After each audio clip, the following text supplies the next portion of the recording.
Assalamu alaikum. Welcome back to Sabr Springs by Fatima.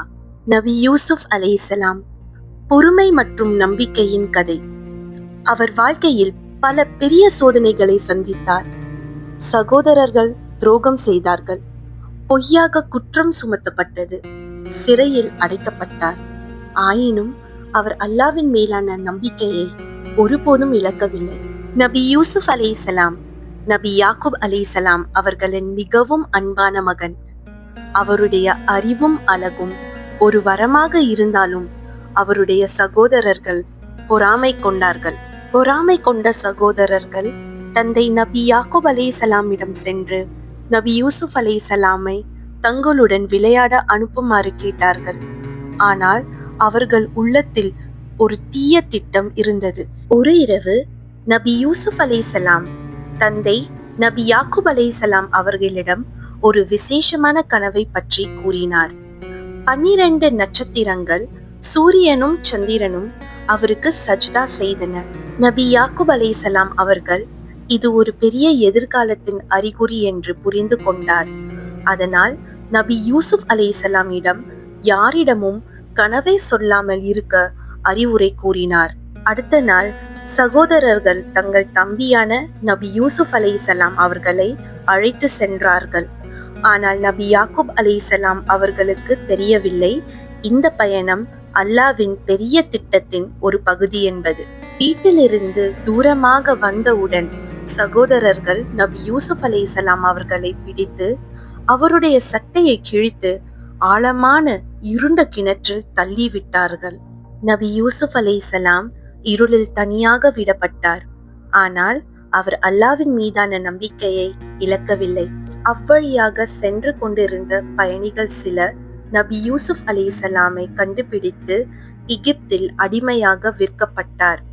வாழ்க்கை கடினமாக இருந்தாலும் அல்லாஹ்வின் மீதான நம்பிக்கை மேலும் உறுதியுடன் தொடர்ந்தது. நபி யூசுப் அலைஹிஸ்ஸலாம் அடிமையாக இருந்த போதும் அவருடைய எஜமான் அவரை அன்புடனும் மரியாதையுடனும் நடத்தினார்.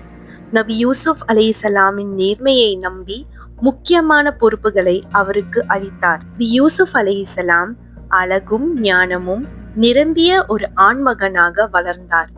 அவரது நற்பண்பும் அறிவும் அவரை சுற்றியவர்களுக்கு தெரிந்திருந்தது. எஜமானின் மனைவி நபி யூசுப் அலைஹிஸ்ஸலாம் அவர்களின் அழகையும் இனிமையும் கவனித்தார். அவருடைய மென்மையான நடத்தை எஜமானின் மனைவிக்கு ஈர்ப்பாக இருந்தது. ஆனால் நபி யூசுப் அலைஹிஸ்ஸலாம் தூய்மையாகவும் மரியாதையுடன் இருந்தார். அந்த பெண் நபி யூசுப் அலைஹிஸ்ஸலாம் அவர்களை வழி தவற வைக்க முயற்சி செய்தார். ஆனால் நபி உறுதியாக மறுத்தார்.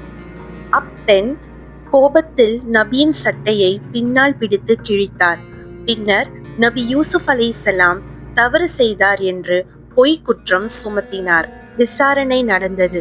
ஒரு சாட்சி கூறினார், சட்டை முன்னால் கிழிக்கப்பட்டிருந்தால் நபி யூசுப் அலைஹிஸ்ஸலாம் குற்றவாளி, ஆனால் அது பின்னால் கிழிக்கப்பட்டிருந்தால் அவர் நிரபராதி. சட்டை பின்னால் கிழிக்கப்பட்டிருந்தது. இது நபி யூசுப் அலைஹிஸ்ஸலாம் நிரபராதி என்பதை நிரூபித்தது. உண்மை தெளிவாக இருந்தாலும் நபி யூசுப் அலைஹிஸ்ஸலாமின் எஜமான் அவரை சிறையில் அடைக்க முடிவு செய்தார். உள்ளுக்குள்ளே வருந்தினார். நபி யூசுப் அலைஹிஸ்ஸலாம் நிரபராதி இருந்தும் அழுத்தத்தினால் தவறான முடிவு எடுத்தார். சிறையில் நபி யூசுப் அலைஹிஸ்ஸலாம் அல்லாஹ்விடம் இதயத்தின் ஆழத்தில் இருந்து ஒரு மனமார்ந்த துஆ செய்தார்.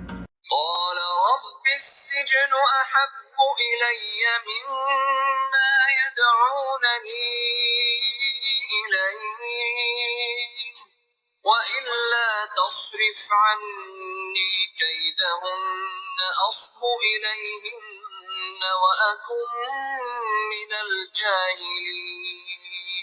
அல்லாஹ் தனது முடிவற்ற கருணையால் நபி யூசுப் அலைஹிஸ்ஸலாமின் துஆவிற்கு பதிலளித்தார். நபி யூசுப் அலைஹிஸ்ஸலாம் கண்ட கனவு உண்மையாகியது.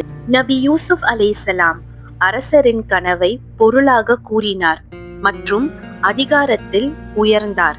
அவர் தன் அன்பான தந்தை நபி யாக்கூப் அலைஹிஸ்ஸலாம் மற்றும் தன் சகோதரருடன் மீண்டும் சேர்ந்தார். சோதனைகள் எவ்வளவு இருண்டதாக இருந்தாலும் அல்லாஹ்வில் நம்பிக்கையை இழக்காதீர்கள். ஒவ்வொரு சிரமத்திலும் மறைந்த ஒரு நல்லவை இருக்கும். பொறுமையாக இருப்போம், வலுவாக இருப்போம். Thank you for watching. For more videos, like, subscribe and share.